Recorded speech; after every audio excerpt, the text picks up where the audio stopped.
Good morning, everyone. Can you hear me loud and clear? Okay, it's time to kick off. So welcome to the Kim Sailors Dialogue. It is ACE since its inception. I'm a retired Royal Navy Captain Chung, working as a director of the Center for Maritime Security in KIMS, Korea Institute for Maritime Strategy. I will be working as a moderator for this morning dialogue. The topic we are going to discuss is the Atlantic Alliance, the Indo-Pacific and the Maritime Security. The main goal of today's discussion is to explore the direction of ROK's foreign policy in connection with the partnership relation between ROK and NATO. As you know, the South Korea government seeks to work more closely with Europe. In fact, the newly elected President Yonsei highlights this on a number of occasions, and he has recently visited the Moderator NATO summit. The US also stated that it wished to see close ROK and NATO cooperation in the future. NATO, of course, has been working with ROK for years and recently highlights the importance of this partnership. Now, there are many questions regarding how the relation between ROK and NATO from now on. I hope the question will be answered by today's panelists. We have 5 panelists being with us today. In the interest of time, let me go quick over who they are. First, Professor Charles KUPCHAN, who is a senior fellow at the Council on Foreign Relations and is serving as a professor of International Affairs at the Georgetown University in the World School of Foreign Service and the Department of Government from 2014 to 2017. He also served as a special assistant to the president and the senior director for European Affairs, the staff of the National Security Council in the Obama administration. He was also director for European Affairs on the NSC during the first Bill Clinton administration. He is the author of numerous books and articles. One of his famous books is Isolationism, a history of America's effort to shield itself from the world. Next speaker is Dr. DRAUDT. If I'm wrong when I pronounce your name, just correct me. She is a postdoctoral fellow for the George Washington University Institute for Korean Studies, and she is non-resident fellow at the National Bureau of Asian Research, and non-resident fellow at the Korean Economic Institute of America. She is an expert on Korean politics.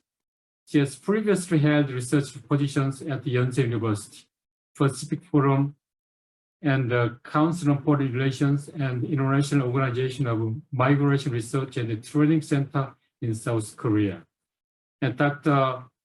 Patrick CRONIN, who is the Asia Pacific Security Chair at Hudson Institute. Dr. CRONIN's research program analyzed the challenge and opportunities confronting the United States in the Pacific region, including China's total competition campaign, the future of the Korean Peninsula, and the strengthening U.S. alliances and the partnership.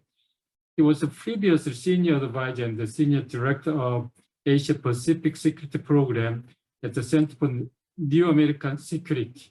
And before that, senior director of the Institute for National Strategic Studies at the National Defense University, where he simultaneously oversaw the Center for the Study of the Chinese Military Affairs.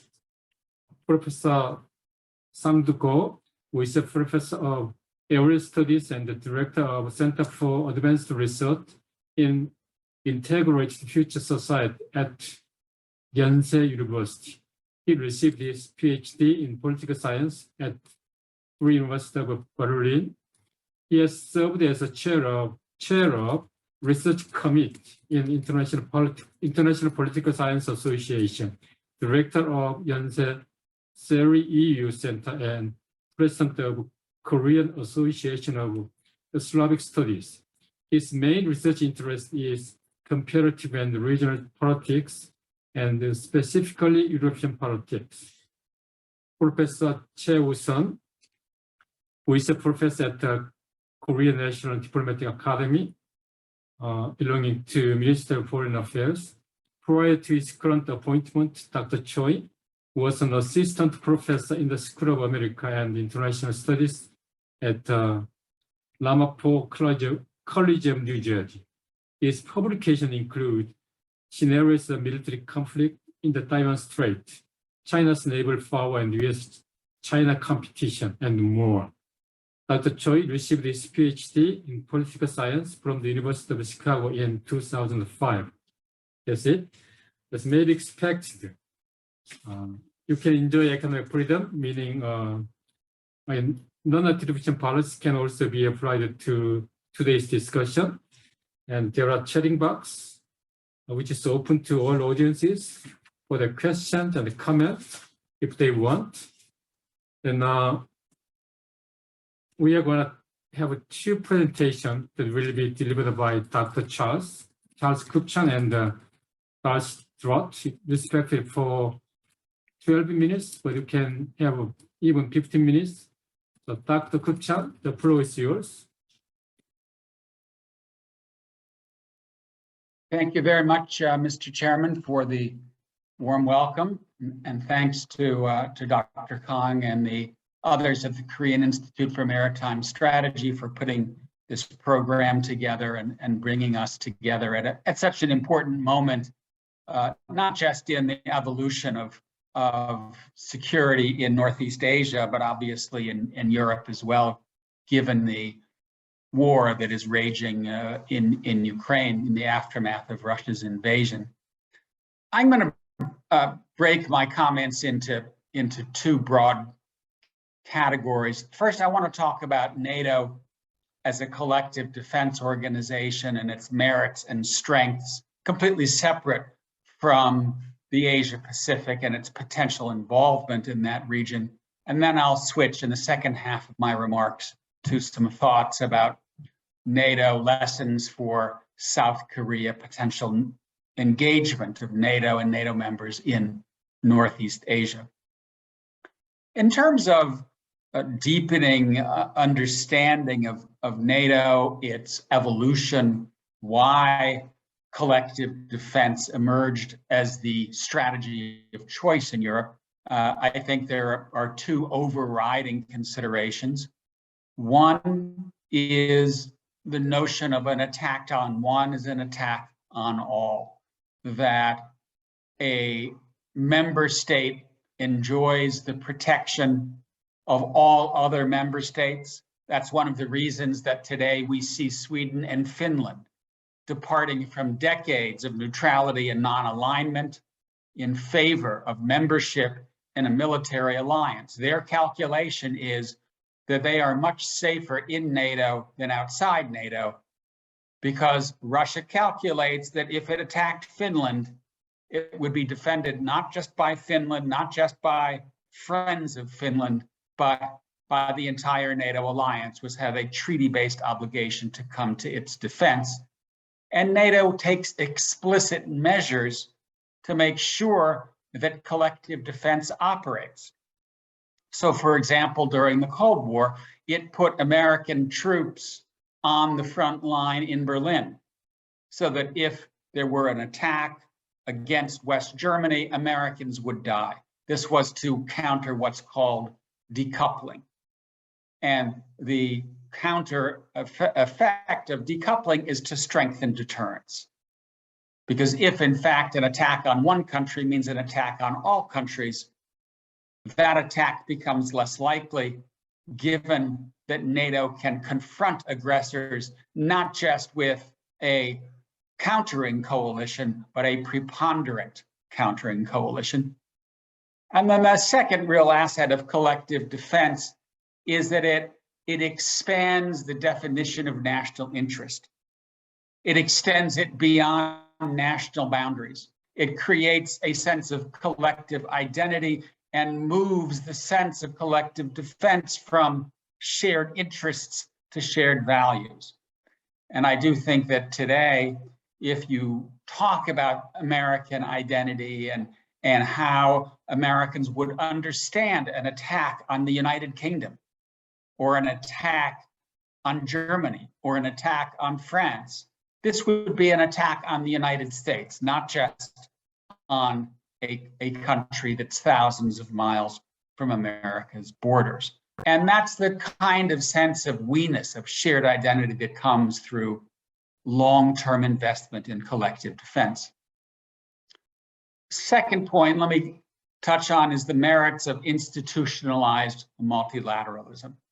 And I think one of the fringe benefits of the institutional embodiment of collective defense in NATO, and it's important to keep in mind that NATO is institutionalized.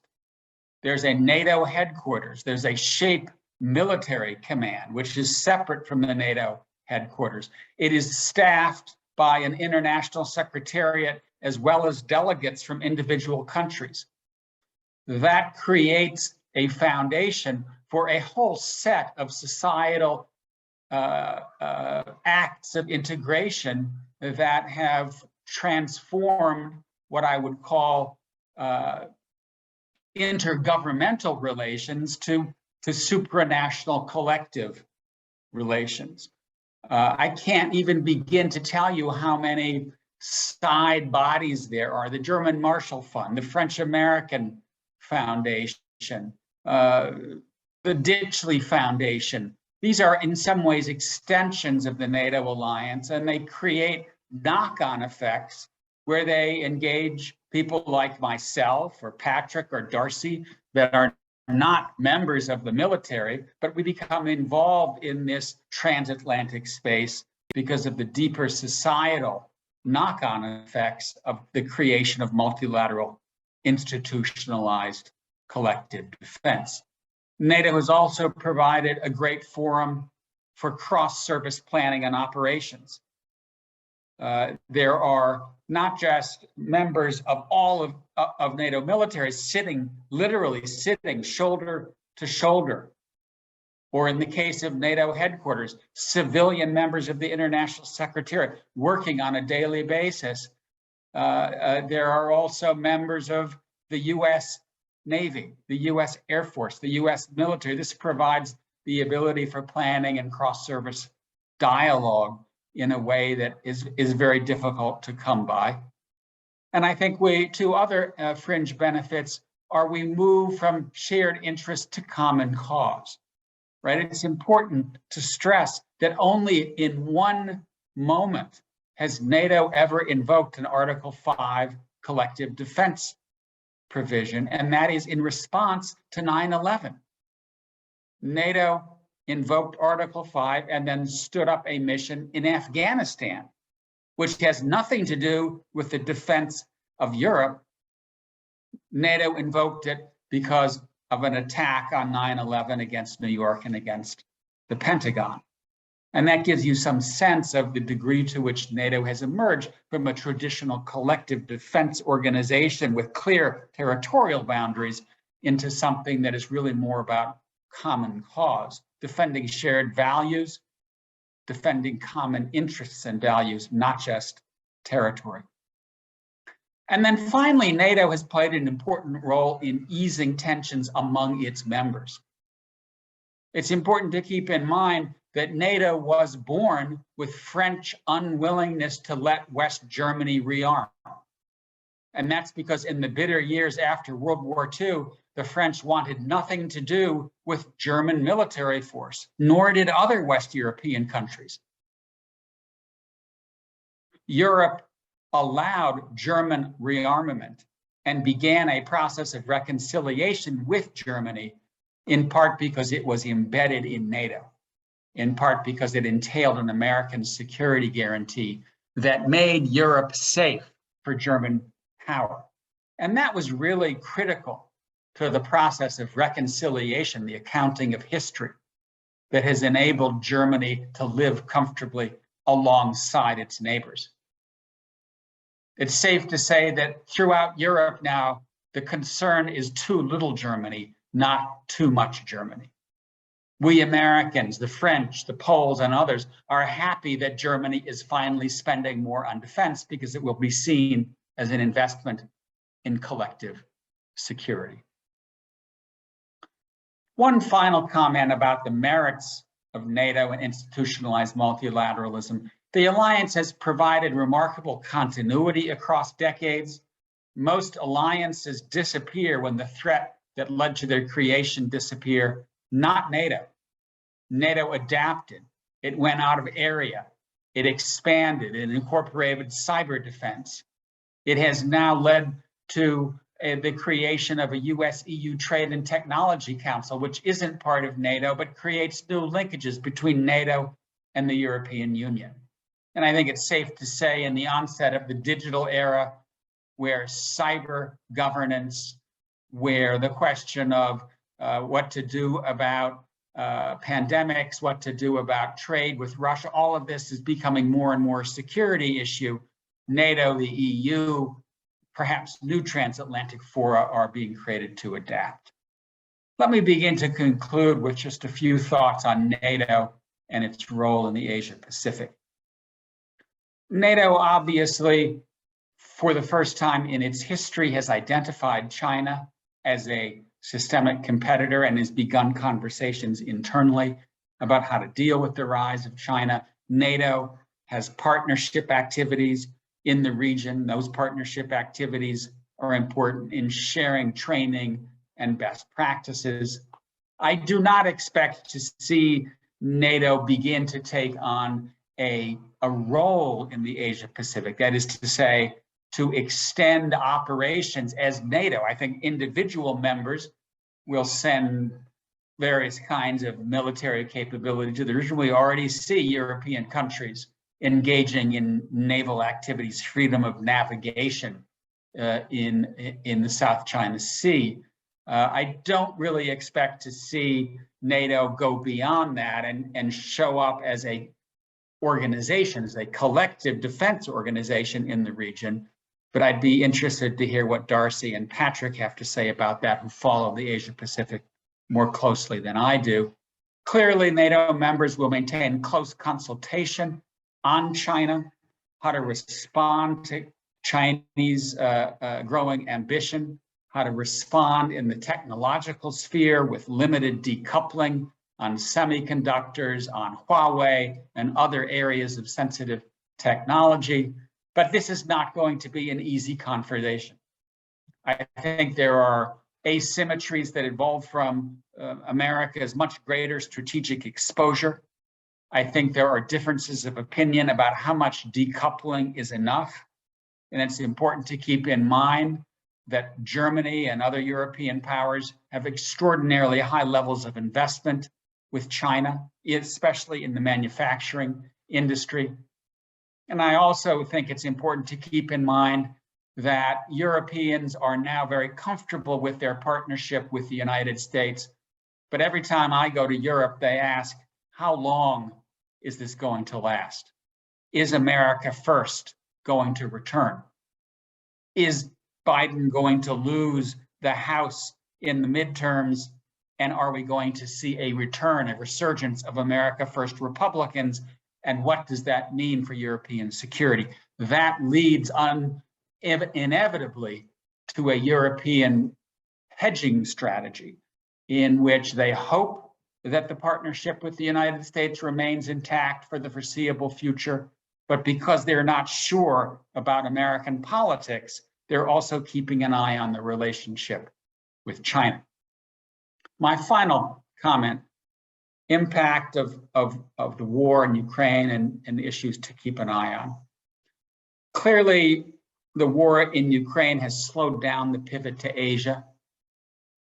Troops, ships, aircraft that may have been flowing to the Asia Pacific are now headed to Europe. We now face the prospect of the remilitarization and the redivision of Europe along the line between NATO and Russia. We may see a geopolitical divide that extends all the way to the Pacific, with NATO, South Korea, Japan, Australia, New Zealand, other liberal democracies, India, facing not just Russia, but a Sino-Russian bloc that pushes back against a liberal democratic bloc. It's too soon to say that that is inevitable, but it is certainly a possibility. I also think we need to keep a close watch on the political and economic blowback effects of the war here in the United States and in Europe. I'm deeply worried about the effects of inflation on the midterms. I'm worried that Germany, when the weather gets cold, may face gas shortages, may face the inability to run their factories. I don't know what effect this will have on the strength of the coalition that has come together to stand up to Russia and to support Ukraine, but I would keep a close eye on the potential return of a liberal populism on both sides of the Atlantic, given the conditions in the economic sphere, and particularly the continuing rise of inflation and gas prices. Final couple things that we should keep an eye on: Taiwan, obviously, and the degree to which the Ukraine war could have knock-on effects, positive or negative, on building tensions over Taiwan. And then also a question, and I'll really toss this to Darcie and to Patrick and to the other discussants. Is there some tipping point that we may get in the Asia-Pacific in which South Korea and others tilt more toward China and less toward the United States, simply because there is a shift in the balance of power that becomes compelling? Is that in the offing? Is it not going to happen because China isn't sufficiently calculating and playing its cards, and it pushes its neighbors into a stronger embrace with Asia? Is East Asia headed towards something that looks like NATO, with South Korea, Japan, and other countries coming together in a multilateral coalition with the United States? I pose that as a question. Look forward to hearing more about that from my colleagues. For description and explanation of the evolving nature of NATO, and also you have touched many points on the role of NATO in the Pacific, especially in South China Sea. I am looking forward to more questions and comments about what we have talked about in the presentation. And without further ado, let me go to Dr. DRAUDT. It's yours. Yeah, right. That's right. Yeah, I know it's a hard name. It's a short name, but hard. Yeah, so first of all, I just want to thank you for the invitation to come speak. I think this is a really great panel with really interesting questions posed. And I think certainly it's very timely, coming off of both President Yoon and Prime Minister Kishida's visit to the NATO summit just a few weeks ago. So I think there's a lot of things that are on our mind as we talk about this. I'm going to focus on, I'm glad that Dr. KUPCHAN teed up the purpose of NATO and the kind of historical roots of it, because I think that when I talk to Americans and our friends in Asia, I think that we actually have a lot of the same questions, but we're coming at it from a very different historical trajectory and a very different institutionalized security architecture. And these differences are actually really important for us to think about at this particular moment, as we think about what is South Korea's role regionally and globally, particularly in respect to what is its relationship with NATO. So I'm going to defer any questions about NATO to the better experts here, but I'm going to start with some of my takes on the U.S. interests in the Pacific broadly, our goals on the South Korean relationship, both in terms of regional and global. And then I'm going to lob a few ideas about how we think about, how I'm thinking about how South Korea might grow, and kind of assess some of the risks there too, because I think we can't overlook those.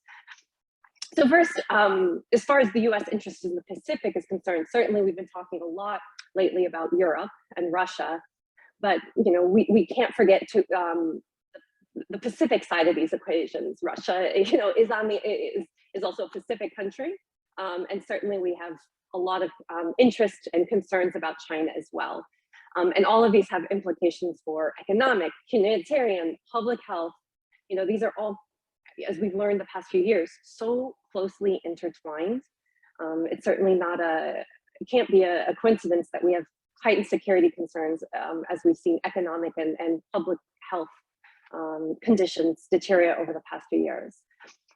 So I think to this audience, I don't need to reemphasize that in the 20th century, the United States interests have been deeply embedded in the Pacific in a very different way than in the case of Europe and NATO. But we have institutionalized a security architecture, especially when it comes to air and naval, present since World War II. And our hub and spoke system, which again, I think is really important when we think about these comparisons. This hub and spoke system had really solidified in the Cold War, and those legacies are really lasting to this day. And in fact, those are the reasons why they're becoming much more resounding as we think about the change of polarity in the world. So, you know, I think something that our Secretary of Defense, Lloyd Austin said, is he said today, when he was speaking just a couple months ago, today the Indo-Pacific is at the heart of American grad strategy. So even amid what's going on in Europe, we're still maintaining committed there. But in fact, I think that that's not just about this administration. We can trace similar language back through the 90s. Every single subsequent administration in the United States has emphasized our interest in peace, stability, and maintaining readiness in the Pacific as well. Certainly when it comes to North Korea, the rise of China presents a particularly unique challenge. When it comes to the Korean Peninsula, you know, for the United States, North Korea remains a primary threat. We're invested in peaceful resolution of the Korean War. And that said, you know, especially on the defense side, we're also committed to building out readiness in air, land, sea for any sort of provocation or contingency. And certainly on this particular front, there's a lot of maritime issues that I'm happy to talk about later in the Q&A that might be of interest to this audience. But you know, the maritime is such an important flashpoint for provocations, for miscalculation, and we're very well aware of that. Certainly on the Korean Peninsula, China, etc. But let's see. So this is all to say that, you know, the United States is not a Pacific nation in name only. You know, we talk about us being a Pacific nation a lot, but we're deeply committed, as we've shown in building different kinds of institutions throughout North and Southeast Asia. We're committed to political, economic, security, even social affairs through robust, multifaceted connections. And these have been built over nearly a century, certainly 70 years with South Korea, but almost a century within the Asia region. When it comes to US grand strategy, this is one of the questions posed to me, grand strategy and the role of South Korea and the alliance in particular, you know, everyone in Washington is well aware that South Korea is one of our key allies, not just in the Pacific, but globally. You know, as a strong liberal democracy, advanced economy, closely integrated, our forces on the peninsula are closely integrated with yours. You know, we're very much committed to this alliance, despite perhaps any questions from the last administration. I think that the other issue that's been on the agenda, certainly in the past 10 years, I've heard, you know, South Korea, or the United States has mentioned to South Korea that it might want it to play a larger role in the Pacific, in global affairs. And this is related to, you know, many shared interests, including, and this is something that South Korea has contributed to, counter piracy efforts out of area, humanitarian assistance and disaster relief, cyber defense, counter-terrorism, maintaining shipping lines. Certainly that's something that's of particular interest, even in the peninsula itself, especially in the peninsula itself. And so we have been pushing South Korea, I think, to reconsider its role, to expand its role. And I think that that's something that I got from a lot of the questions that were asked to us panelists today. That's something that maybe you are also eager to discuss. But, you know, I think that the other question is that I recognize that South Korea has its own tenuous situation in Northeast Asia that it has to deal with. And this is not just North Korea, but also China. And I also think now new questions are arising vis-a-vis Russia, which South Korea has a complicated history with, especially following Russia's adventurism in Ukraine. And I think a lot of kind of contingency planning throughout Asia for South Koreans, for Japanese, have been wondering, what does that mean for our commitment? What does that mean for Russia's interests in further afield? And China's interests further afield. And I think that this is where it's really important to kind of take off from what Dr. KUPCHAN said when we talk about NATO. It was founded on this mandate of collective defense, of common cause.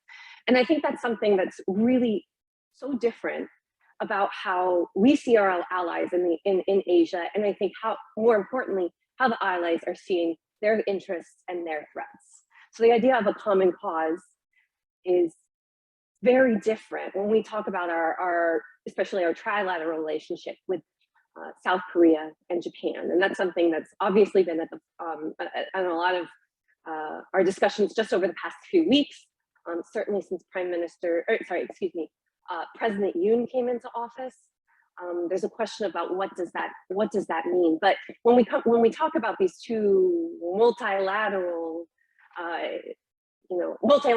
in these two reasons, they really just aren't comparable, in my opinion. And I think that this one big point to this is that Beijing really watched the NATO summit with a lot of suspicion. North Korea has come out saying very much fearful of a NATO in Asia, that's somehow what we're seeking, that's somehow what you're seeking. And I think that that's just categorically not true. Our goal for the US, I think the South Korea is the same, is really now, our task now is to figure out what diplomatic and military roles can we both reconsider to ensure our national security, to ensure regional stability in an era of unprecedented uncertainty, particularly vis-a-vis China. And then more importantly, and I think this is really, the meat of our discussion, is what are the capabilities? What are the resources? What sort of readiness can we practice in the case of any sort of provocations, while also being ready to control escalations in the peninsula, in Northeast Asia. And so I think that that's really the crux of what we need to be talking about, is what are South Korea's capabilities? What are its concerns? What concerns do we have? What limitations? And I'm going to also kind of follow up with some possible interventions. I don't want to say recommendations, but and so I'm going to spend the rest of, just very briefly, bring up three things. And the first one is the issue of capability. And I'm going to, I've been asked to speak about the naval aspect in particular here. So obviously for South Korea's Navy, which is relatively small compared to its army and to its air force, it's really about honing emerging tech, which is essential to your modern Navy. It can't rest on current capabilities. And I think the ROK Navy and the Ministry of National Defense has made some really important steps with its indigenous development in particular. And this has been a way that I think South Korea has really found to not only contribute to within the alliance framework to building its own capabilities, but it's also made steps to build new partnerships in the Pacific. Certainly Hyundai Heavy Industries has exported multi-purpose frigates to the Philippines. It's built tankers for the New Zealand Navy. And so I think this is also really important when we think about the Pacific security, South Korea playing that kind of role. The concerns is how much can South Korea afford to do these kinds of things? Also, how much can South Korea afford to become the blue water Navy that it's kind of been trying to build up over the past decade, 2 decades? And this is not only in terms of resources, but also in terms of strategy. Because at the end of the day, South Korea's focus does need to remain, naval focus does need to remain on North Korea, particularly since the maritime border does remain such a precarious area that's liable to escalation. 2010 is particular good example of what that means. And so how can it focus on North Korea while also balancing its growing regional threats, South China Sea, East China Sea, counterterrorism, piracy, especially when it comes to North Korea. So I think that, really thinking about what does expanding strategy of the in Navy or Coast Guard, what does that mean when it comes to maintaining readiness for North Korea? The second thing that I'll bring up is the issue of politics and diplomacy. So, the past decade, also South Korea, the past 3 or 4 administrations have really sought to build out multilateral and minilateral networks, contribute to aid, foreign aid, peacekeeping operations. Contributing materiel is costly, but also contributing human resources is also a potential avenue.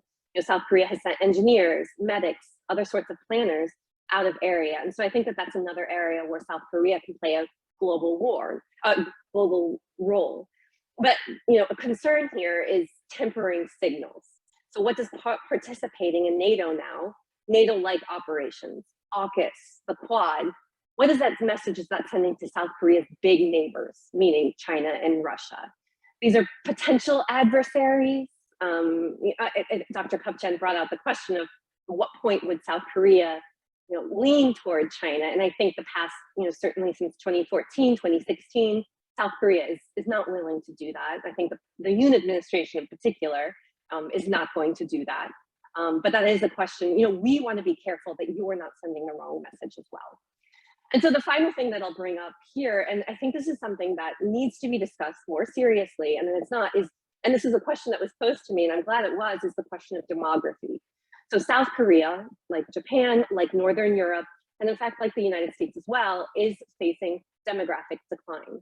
And what this means is a necessary component of military readiness is not just about modernizing your technology, but also maintaining the military.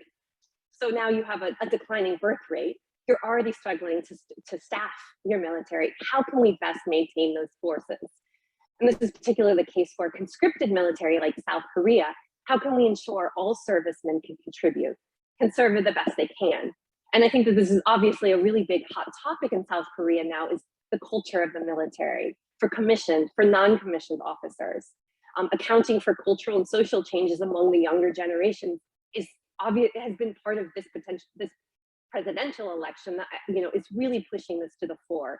And this is something that it does need to be, I think, talked about more when we talk about military. And I think the Navy is a particular case of that, because it is one of the smaller branches in South Korea. I think it's 1/6 the size of the Army. And so in order to maintain people on ships, we do need to talk about what does that mean. And there's a variety of potential interventions. But I've been talking too long. There's a lot of other questions I hope we can get at, and I look forward to hearing from our discussants and your questions. So thank you. Hey, thank you. You point out a very important point regarding the Korean Navy's strategy. Yeah, as you pointed out, for the Korean Navy to be a broader Navy in terms of resource and budget, there may be no problem. But just like you indicate, what about the strategy? So as I understand, the ROK Navy is now developing a new strategic concept. So I'm looking forward to more discussion about the direction of ROK Navy's new strategic concept. Okay, without further ado, let me invite a discussant from Professor Ko. Each will be given 10 minutes for any comment or questions. So, Professor Ko, is yours. Thank you very much, Chair. Thank you very much for the presentations. And I'd like to talk about why NATO is so important for Korea. First of all, South Korea has strong ties with the United States and Europe. Why Korea has comprehensive cooperation with distant region on the other side of the world? Because there are few democracies in this area.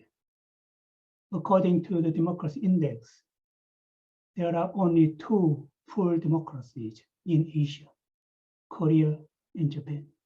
If we extend our scope more to the Pacific, then 2 more democracies, Australia and New Zealand. So it is very difficult to have like-minded countries or cooperation based on the shared values, democracies. So in this sense, it is more than welcome to cooperate with NATO based on the shared values. So in this sense, the cooperation between Korea and NATO is very important. And secondly, in Madrid last year, the NATO member countries passed or agreed on the new strategic concept.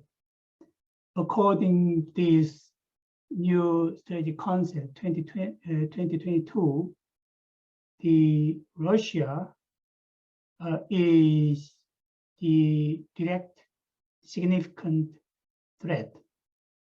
And China is mentioned firstly in the history of NATO, the systemic challenge, right? But for Koreans, these 2 countries, China and Russia, are our bordering country.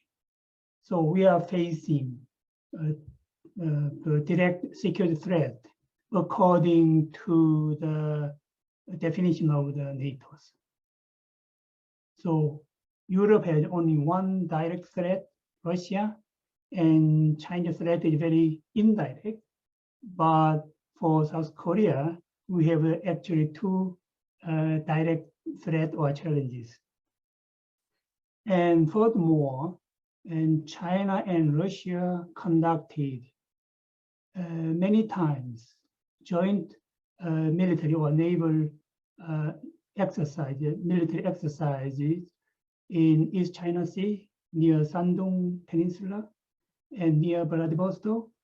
So around, surrounding Korean Peninsula, China and Russia conducted many joint military exercises, and this can be a potential military threat or security threat to South Korea.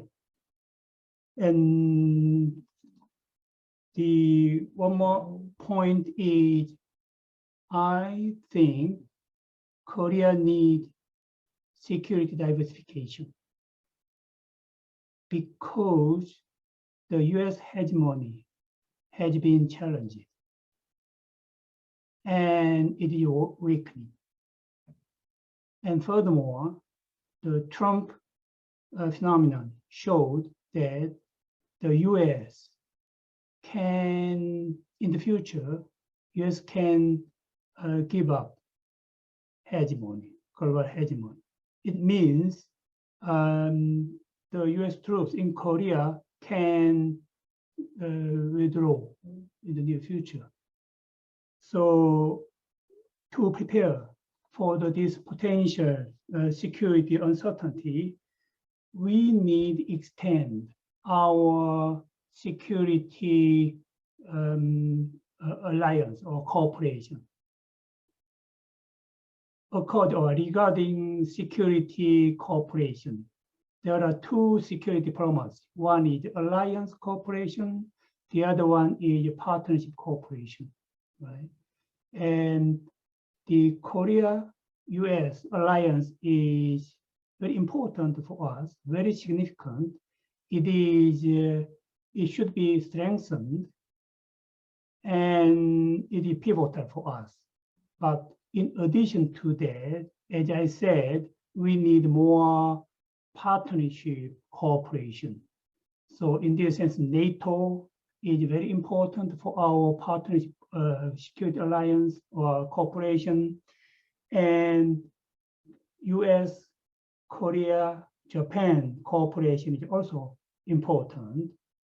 Fortunately, the current South Korean government has a very great interest in trilateral security cooperation among these three countries.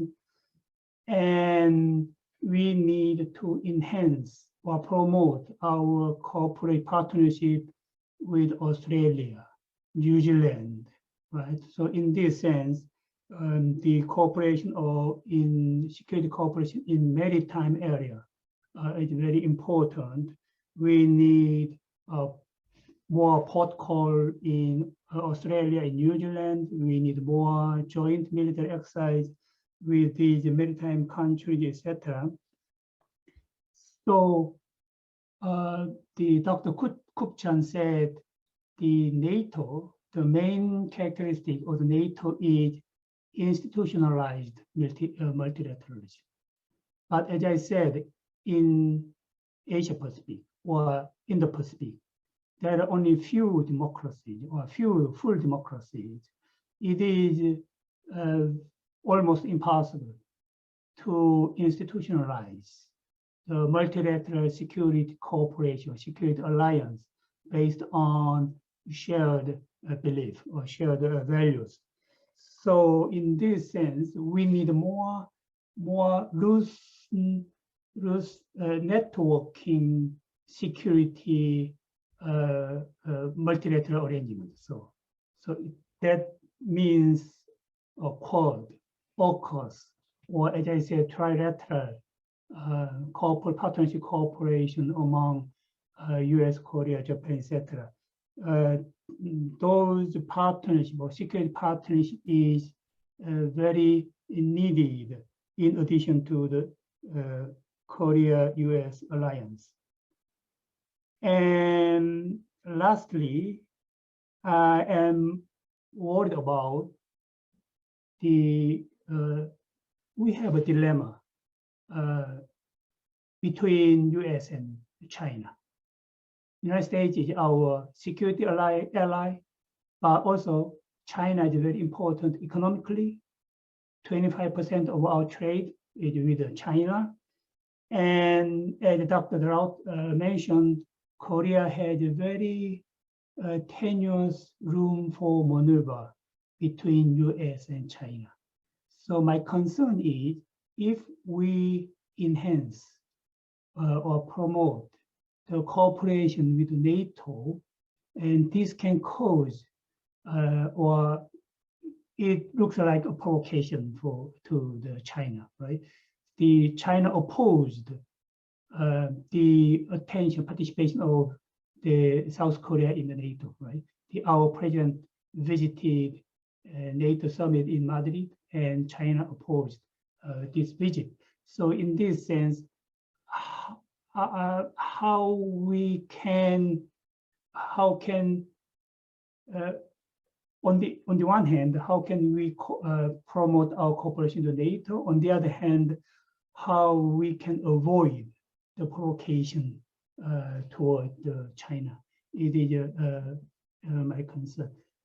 I think this dilemma is not the only concern of South Korea. There are many countries like South Korea, Japan, Philippines, Vietnam, Australia, New Zealand.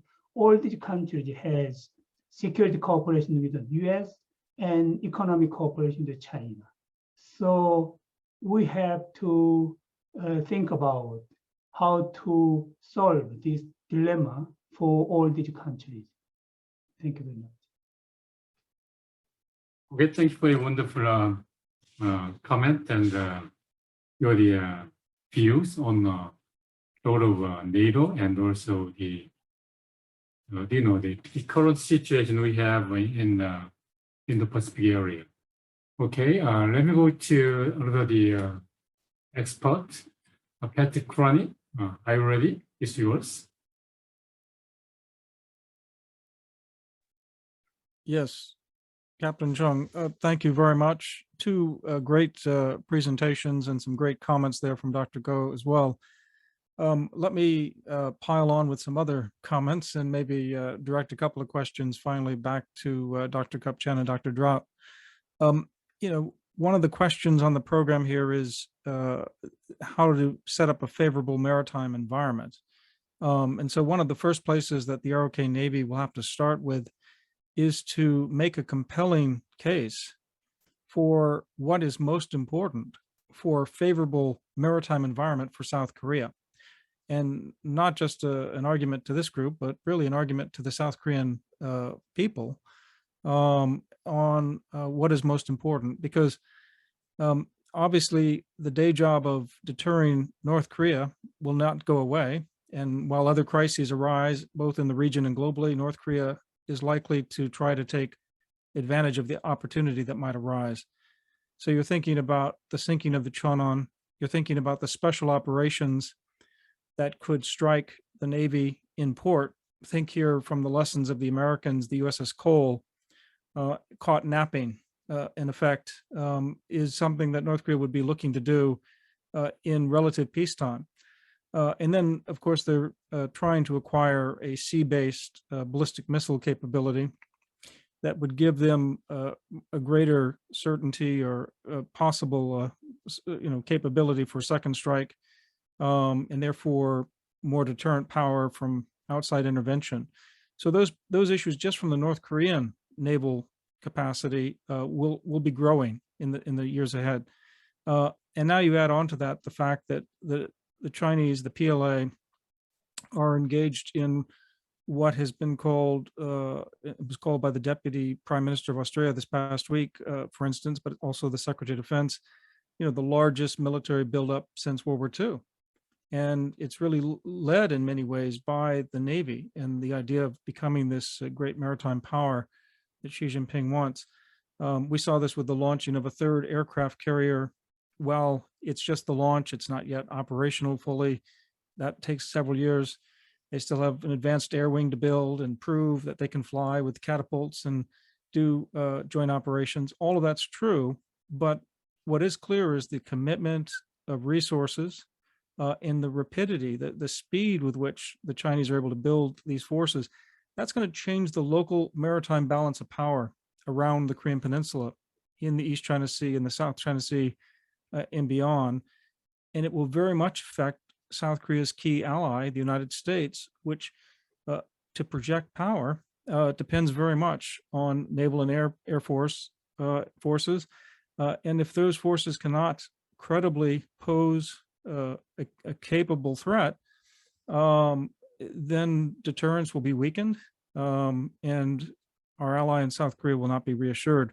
So for, yes, it may be domestic politics that do us in, but in the meantime, there is a real objective challenge that's going to grow and intensify just with the Chinese capabilities.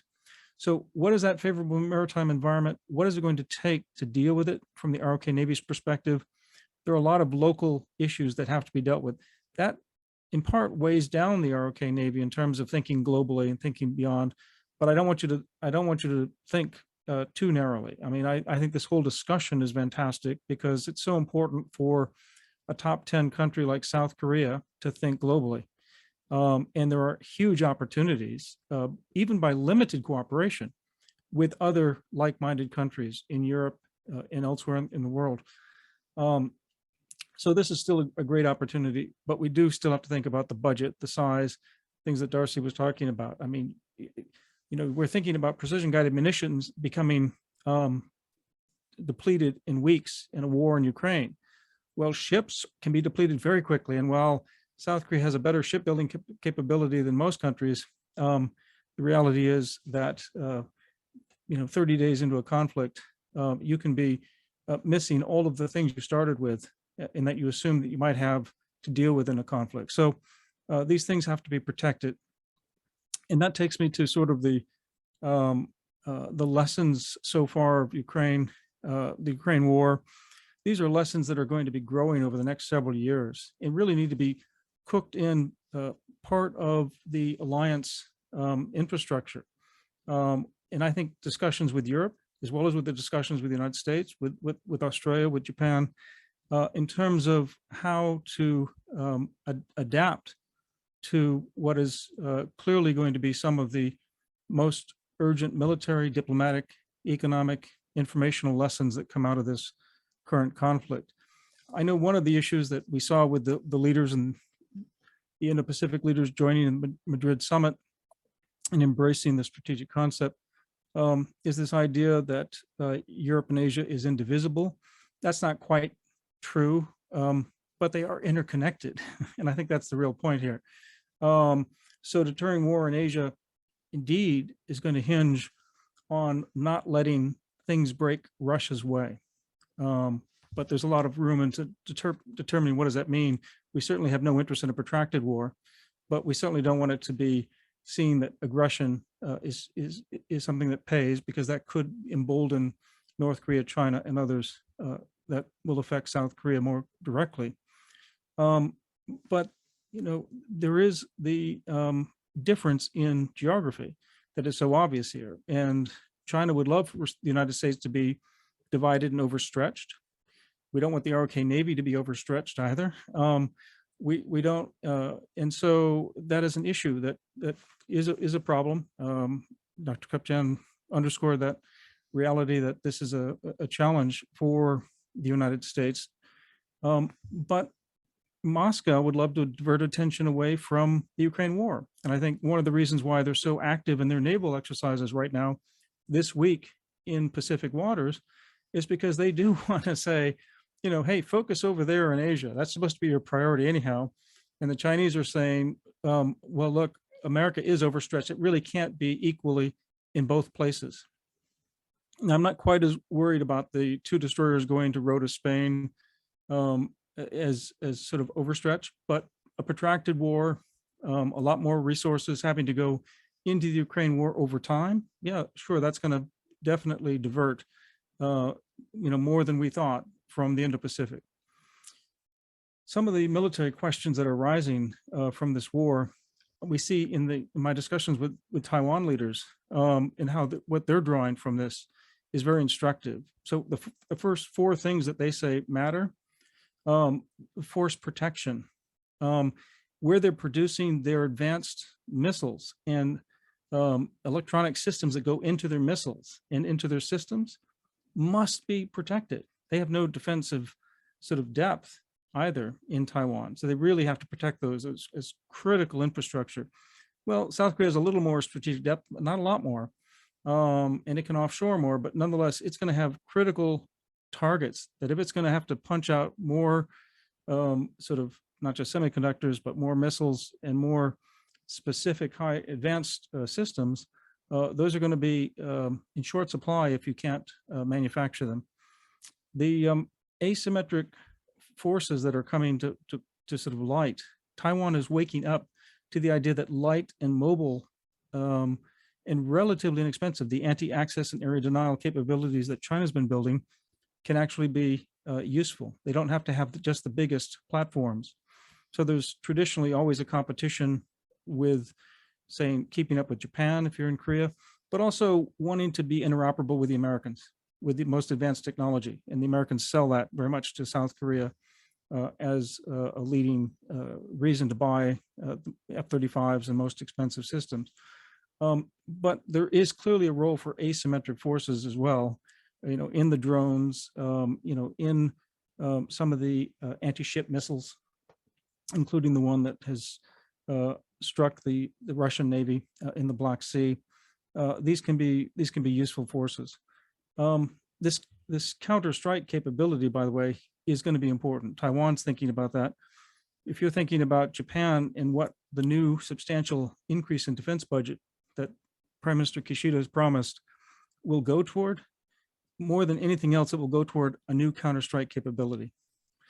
And it's going to be paramount for South Korea, Japan, and the United States to discuss very clearly how that fits into various scenarios, roles and missions, insecurity in the maritime space, but in regional scenarios as well.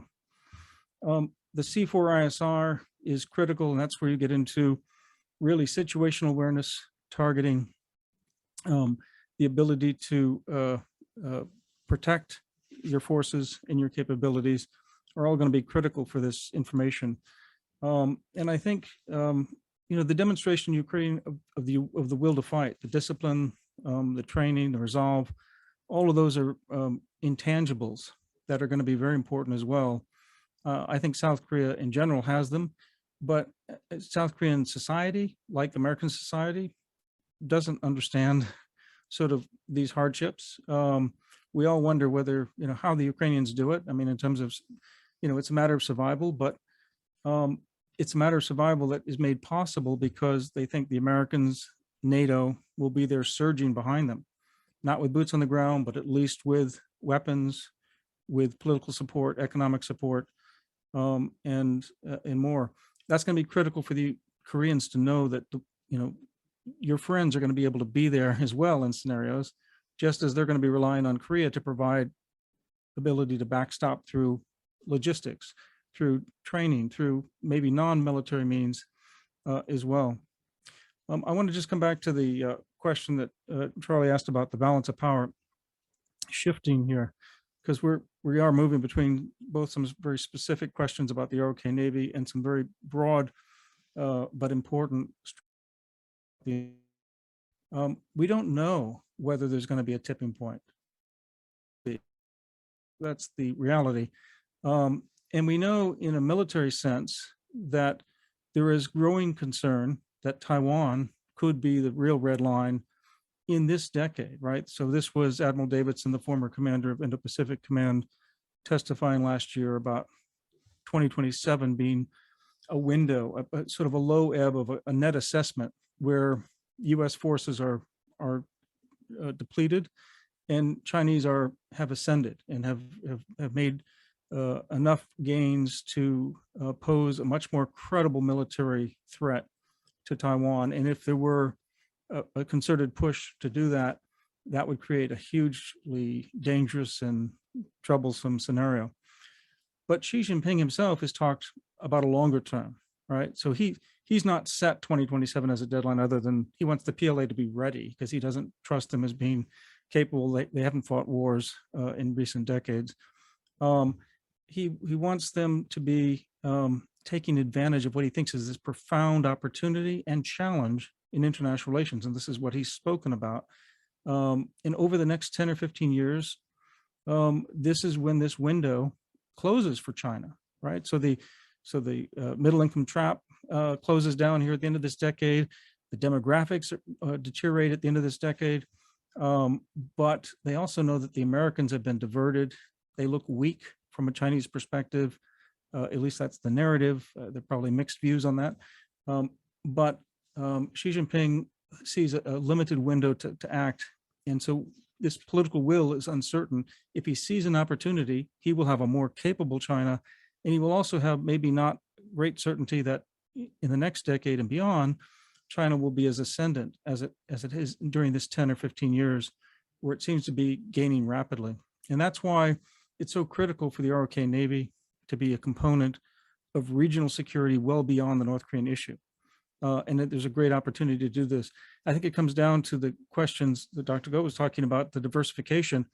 That's something the U.S. wants to see, right? So it's not, the U.S. wants the strong alliance and wants to improve that, but it wants to see South Korea do the things that Australia and Japan have done to cooperate more with AUKUS, frankly. And if you want to go with a nuclear powered submarine, I hope there is that opportunity to sort of join that group and discuss that, because that gives it real capability for reach. But that's going to take time, just as it will for the Australian. Cooperating with Japan is going to be vital, because when you deal with the regional scenarios, especially around Taiwan, not just North Korea, you're going to have to know and be sure about what your neighbors are going to be doing and what they're capable of doing. And you're going to have that collective self-defense. But if you're also talking about a two-front challenge, what happens in Europe does matter. Europe is going to need ROK Navy, and you can learn, you can teach them on cyber, you can learn on cyber and space, you can teach them about, the high technology, and they can teach on nuclear issues and deterrence issues.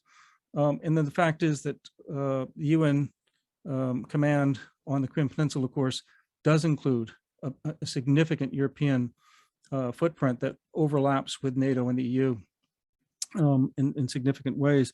So it really does hinge on building out this diversified network. And I guess my questions really go back to Dr. DRAUDT, to Darcie, about, where would she put the priority for the South Koreans when you think about the Quad and AUKUS think about US, Japan, trilateral, and NATO.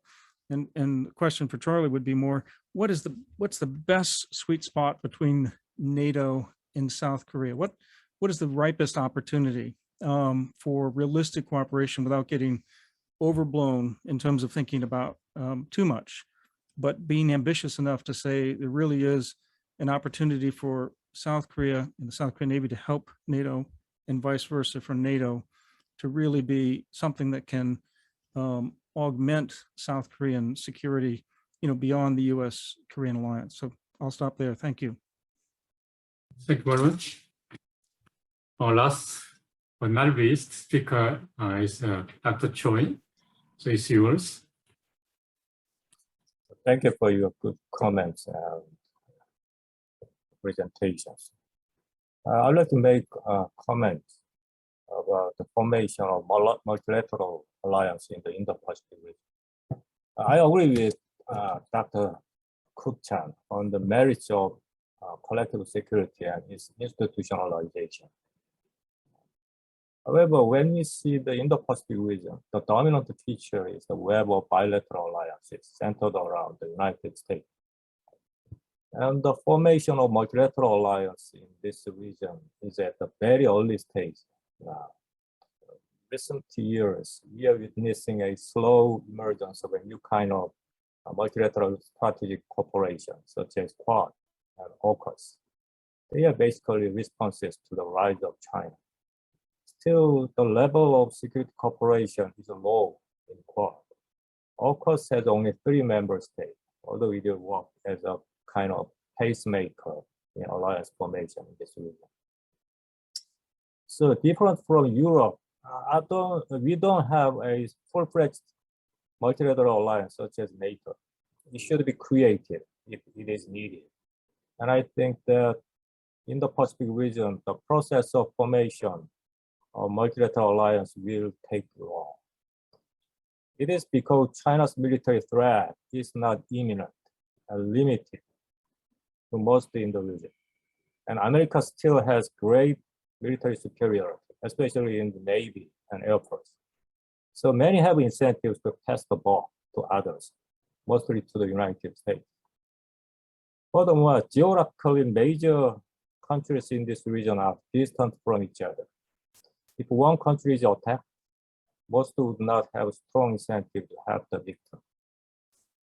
Despite the slow process, I believe that a grand alliance will be eventually formed to prevent China from dominating the region in the future. China will probably challenge the United States to ensure its security after the mid-2030s, when it will probably surpass the United States in economic size and will be more confident about its military capabilities.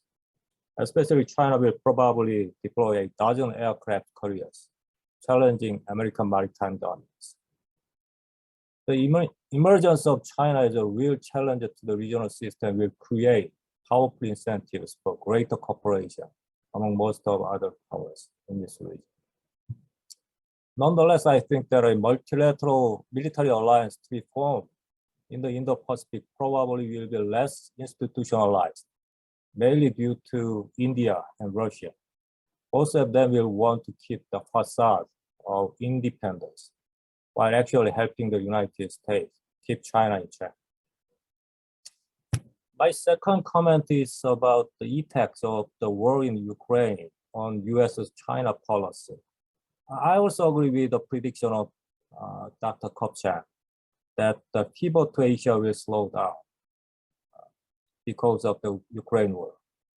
Nonetheless, I think that although the United States will have to raise the level of engagement in Europe to some extent, it will stay focused on China during and after the Ukraine war, and strategic priority of Asia will be maintained.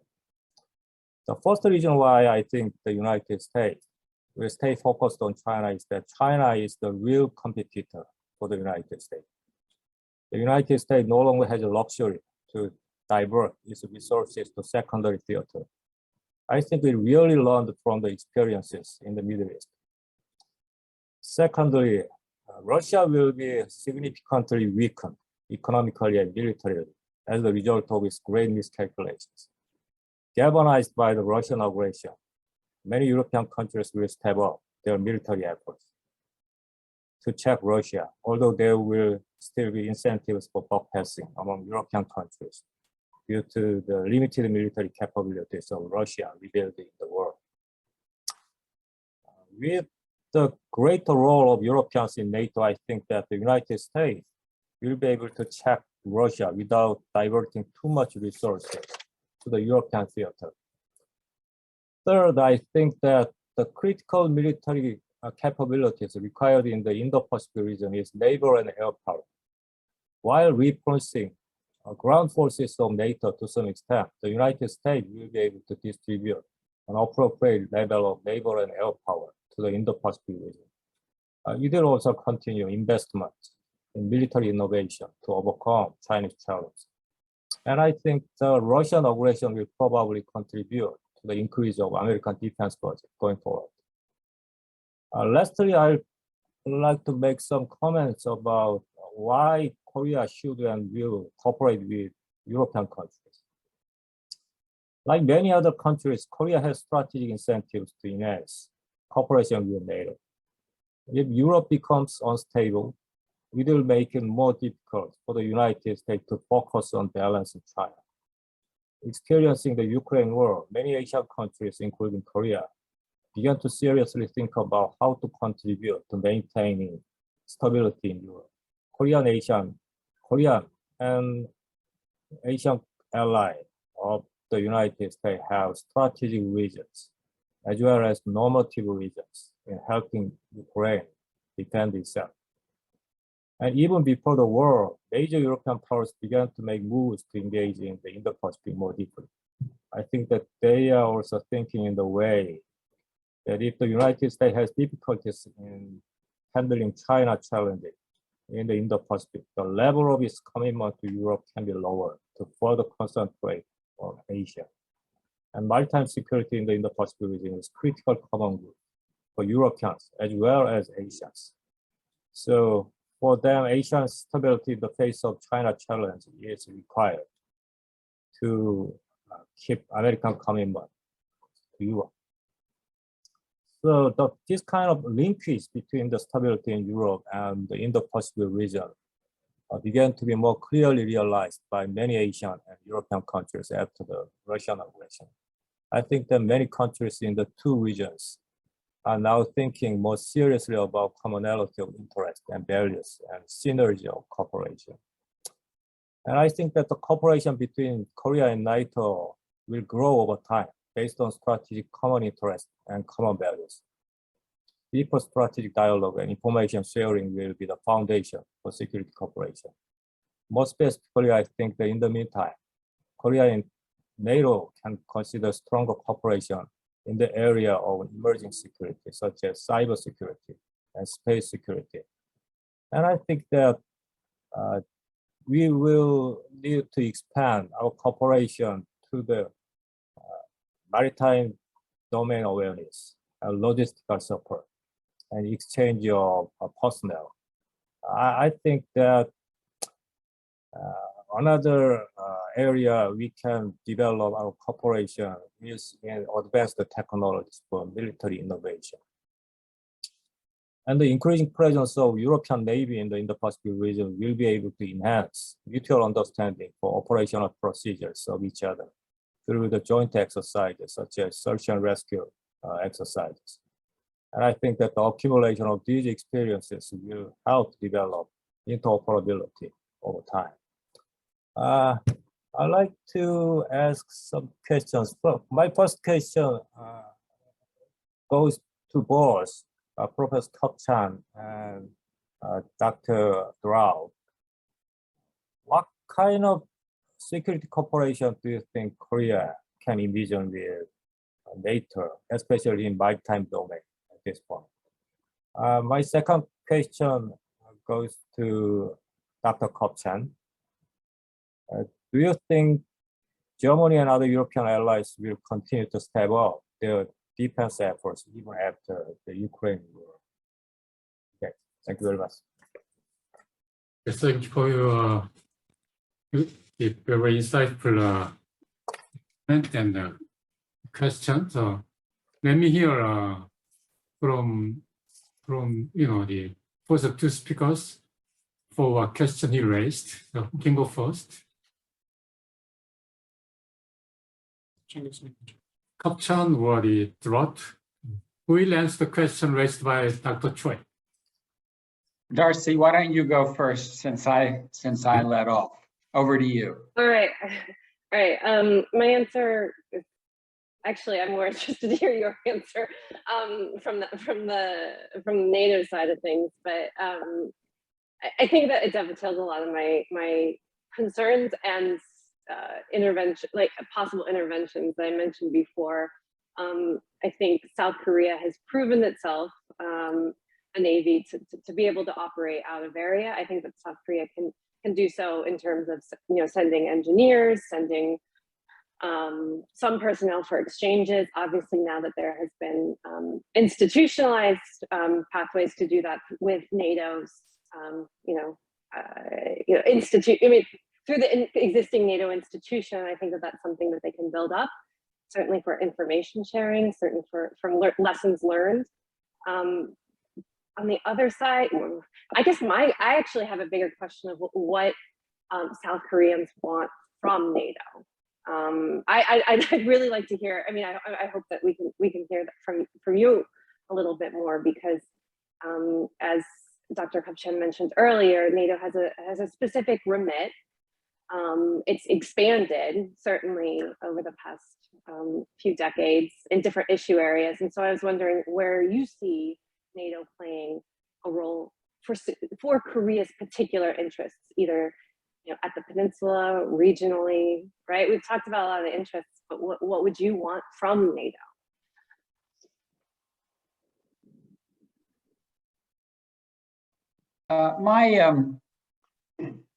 I guess I'll make a comment and then try to answer a few questions. My comment is that I'd be interested to hear a bit more on why a multilateral formalized alliance system isn't more attractive and isn't a more realistic prospect. Dr. Ko, you mentioned the need for Korea to diversify its defense portfolio. I would agree with that. We now live in an unpredictable world where you ought to have different options in play. And you then spoke about looser networks, partnerships rather than alliances. And Dr. Choi was, sort of talked a little bit somewhat more forward-leaning on alliances, but your view wasn't that different, as things are going to move very slowly. And I guess I'd like to hear more about why. What if the United States proposed tomorrow a formal alliance network of Japan, South Korea, the United States, New Zealand, and Australia? How would you respond? Is your reluctance that your relationship with Japan isn't healthy enough because that core trust isn't there? Is it that you're afraid that China would react by saying, hey, you're encircling us? I'd like to learn a little bit more about why the hub-spoke pattern that emerged after World War II seems to be the preference as opposed to trying for something more. And then specifically on the questions, yeah, I do think that we are witnessing a long-term change in European defense. Europeans are shocked by what Russia has done. To have a social democratic chancellor and a green foreign minister, i.e. center-left, spend 100 billion euros on defense and start talking about fighting wars and sending howitzers to Ukraine, this is a big deal. This is a sea change in German politics. That having been said, I would be cautious about what to expect from NATO.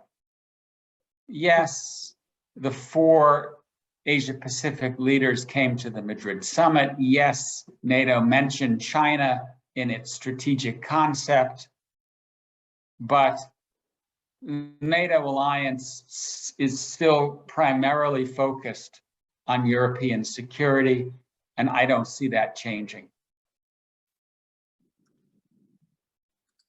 Can I answer, because I want to kind of pose my partial answer to, or my partial response to Dr. KUPCHAN, and also I want to respond to Dr. CRONIN's question, and then hear South Korean's response to mine. Is Dr. CRONIN asked what would be the priority for South Korea with sort of military multilateral, and Quad, AUKUS, trilateral. And so, on the trilateral, to kind of take Dr. KUPCHAN's point, I mean, I'm, as someone who has followed this issue for 15 years now, I'm very cynical about trilateral cooperations, as I think many in this webinar probably are as well.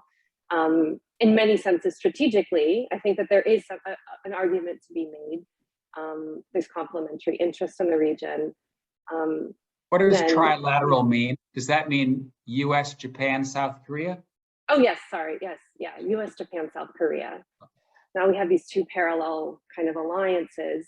And a lot of the, Japan would aid, this is something that, we in Washington, remind a lot, is that Japan, US forces in Japan, make it very clear, US forces in Japan would have a role to play in any sort of contingency on the Korean Peninsula. This is part of how we, structure our forces in Northeast Asia. But certainly political tensions, domestic politics right now make it absolutely, I think, impossible for the near term outside of a very real contingency, whether it's on the peninsula or something like 2027 Taiwan. I think that would completely, obviously, change the calculus with these 2 partners. So I'm very cynical about the trilateral, despite them both being democracies in Asia. I think that the other way to think about this is then, okay, well, what actually makes sense given the 2 AUKUS and Quad, let's play with those. What makes sense from the perspective of South Korea for all of the concerns that I mentioned before, and the existing frameworks that these 2 particular, particular architecture. I think that Quad has really been framed as a China containment. I mean, for better or worse, whether that's true, and that's something that doesn't serve South Korea. I think participating more in joint exercises, I think that would send the wrong message. I think that AUKUS actually has room to grow. And the idea of an AUKUS plus is something that's been talked about. The fact that there is no Asian partner to AUKUS is, I think, something that needs to be addressed. And then the other thing, 2 more things on that is, one, all 3 of those countries already participate as part of UN commands in South Korea. So I think that there is like this idea of a partnership. And we are for you, I think that escaping the Japan question as the Quad does, I think that's also really important as a first step for South Korea to project further in the Pacific. And then the third thing is, and this has been mentioned before, is South Korea, in order to advance its technologies, there's also, I think, a sense to be participating in AUKUS given its remit and South Korea's own interest in growing its naval nuclear naval capacities. I think that there is something that would be interesting there as a potential first partner in the AUKUS plus. So that's my hot take. I'm really interested to hear what our Korean friends in the room have to say about these questions. Okay, let me ask the final question.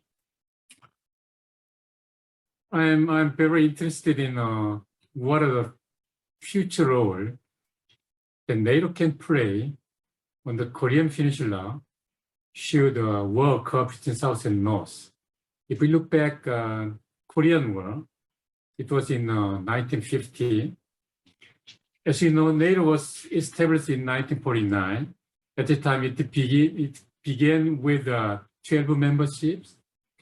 And 1952, two more joined the NATO, Turkey and Greece. So it became 14 member countries.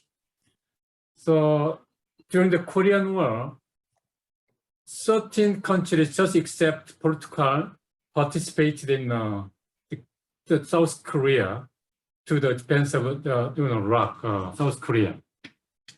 So as I understand, the UN Provision 5, there's the principle of 1 for all for one, which is a base of the collective self-defense principle. So it's my opinion. So participation from NATO countries, 13 countries during the Korean War, is based on the principle of collective self-defense.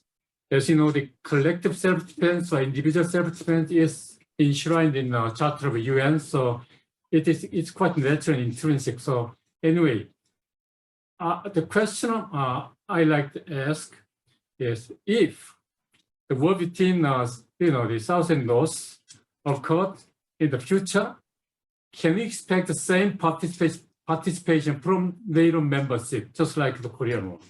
So who can answer this question? Okay, I'd like to answer something. According to the NATO Article 5, there are the automatic intervention obligations. So it means the US, if North Korea attacks South Korea, then US forces in South Korea will be attacked. It means the member, the United States, is attacked by the North Korea, and then NATO should automatically intervene in the future Korean War. So in this sense, the NATO is a very important pivotal deterrent against the future Korean War. And Article 4 of the NATO treaty, without war, if any country, any member country in NATO are threatened in security, then all member countries should consult. So this means even though there occur no war or no attack from North Korea, if the United States are threatened, for example, intercontinental missile from North Korea and the other security threat, then NATO should consult to protect the security interests of the United States on the Korean Peninsula. Yeah, the 16 countries in the Korean War participated in the Korean War in the aid of South Korea, just under the name of UN, not the NATO. But if you look at the NATO countries' assistance for war in Ukraine, indirectly, you know, the Ukraine is not a member of NATO. So anyway, can we expect the same assistance provided by NATO to Ukraine, to the South and North Korea? Well, South Korea, when North Korea invaded South Korea. No. Why? I can say with relative confidence. First of all, I would slightly disagree with Dr. Go. If US forces that are forward deployed in Korea were attacked by North Korea, NATO would not invoke Article 5. Article 5 is defined as the North Atlantic area, and it does not include forward deployed forces. So if US forces in Somalia are attacked by Islamic extremist forces, NATO does not invoke Article 5. Furthermore, the Ukraine war is seen as a direct threat to European security. Were North Korea to attack South Korea, it would not be seen as a direct threat to North Atlantic security. it's conceivable to me that NATO could, through consensus,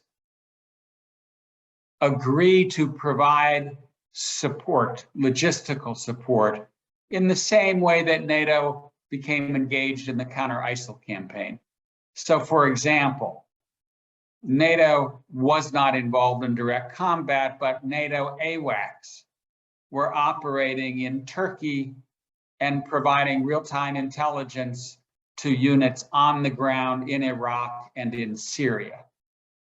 I could imagine a decision taken by NATO to provide maritime resupply, to send 2 NATO AWACS, which would operate offshore and provide intelligence to South Korea and to American forces and to others fighting in the peninsula.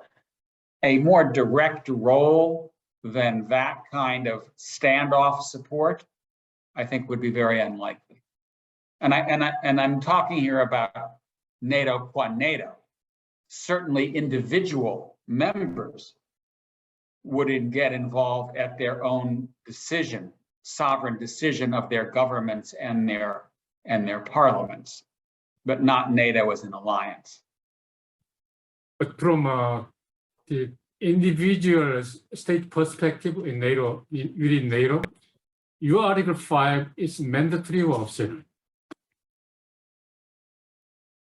I'm sorry, I missed that last sentence. Article 5 was meant for what? Your Article 5 is mandatory or optional for individual member countries of the NATO? Article 5 is a legal obligation, but it does not trigger an automatic use of force. Once Article 5 is invoked, NATO members come together to decide what actions to be taken.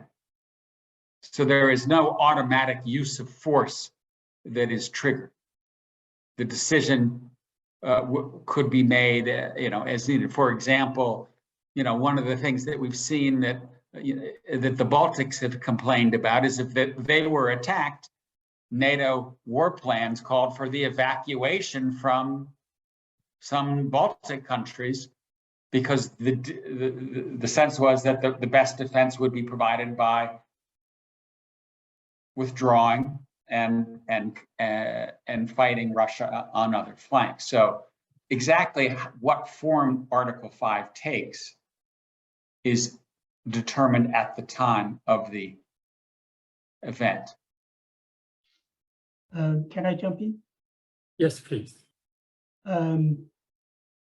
The Article 5 is mandatory, but the individual member country can decide they can help militarily or financially or diplomatically, right? And then in the history of NATO, the Article 5 used only one time in Afghanistan war. And at that time, the US insisted that all NATO members should help the United States invading in Afghanistan. But at that time, there was a controversy because NATO is actually a geographical or regional security organization. And the main objective is defending the transatlantic area. And it is right or wrong to invade Afghanistan. There was a controversy. But on the US insistence, the NATO ISAF organized and then deployed NATO armed troops deployed into the Afghanistan. So in this sense, as I said, in Korean War, future Korean War, probably I think the US will insist to the members of NATO countries to engage in the future Korean War. I don't know whether the other European member countries will follow the demand of the US or not, but I'm not sure. And it's important to keep in mind that NATO often undertakes operations as coalitions of the willing. Okay. So, for example, when NATO went into Libya, to defend Benghazi and then ultimately toppled Gaddafi, some countries did not participate. Those countries that were willing to put aircraft into the operation did so. The same would be true of the bombing campaign in Kosovo. The same would be true of the maritime operation to interdict the flow of migrants in the Aegean during the migration crisis in Europe. Now it's complicated because, for example, when the NATO AWACS were flying over Turkey in the counter-ISIL campaign, the Bundestag, the German parliament, had to pass legislation that allowed German crews to fly in those aircraft. So there really is nothing that is automatic, nor does NATO require Article 5 or the consensus of all 30 members to act, which is why I could imagine that if war were to break out on the Korean Peninsula, NATO, the Secretary General, the North Atlantic Council could convene and decide to provide ad hoc support of a certain kind with those members willing to participate, but it would be done in an informal way, not as a NATO operation based upon the invocation of Article 5. Okay, I think it is time to call it a day because it's time for our Washington expert to retire for the night. So I regretfully have to say hello to you and also goodbye to you, and also thank you for your assiduous participation and your expert opinion and presentation. Thank you for your participation. Bye.